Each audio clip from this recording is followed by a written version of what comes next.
Vipele vya aina hii vinasababishwa na kirusi cha HPV, na hiki kirusi unaipata kwa njia ya kujamiana na mtu ambaye ameshaathirika na hiyo changamoto, maybe kwa kufahamu ama kwa kutokufahamu, kwa sababu dalili zinakuwepo zinachelewa kuonekana. Lakini hiki kirusi kikiingia ndani ya mwili, automatic inaenda kushambulia kinga yako ya mwili, then sasa kinga ya mwili ikishashuka ndio chenyewe kinaanza kusurvive na kuleta vipele vya aina hii. Vipele vya aina hii vinaweza vikajitokeza katika mwili wako, visiume wala visiwashi. Inaweza ikatokeza kimoja ama viwili ama vingi zaidi ya hapo.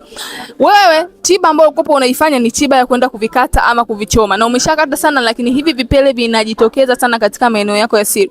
Hii inamaanisha ya kwamba tayari kirusi cha HPV kipo ndani yako na kinakutafuna mdogo mdogo bila wewe mwenyewe kufahamu. Kwa kitu ambacho unatakiwa kufanya ni kuitatua hiyo changamoto kwa ndani, yani upambane na kirusi, ndio hii changamoto iweze kuisha. Kwa kama ni wewe unapitia hii changamoto, unapata vipele ambavyo haviumi wala haviwashi, lakini vinakukera kwa sababu kila mara vinarudi katika maeneo yako ya siri, basi hakikisha unachukua namba yangu nipigie simu ili nijue jinsi gani ya kusaidia.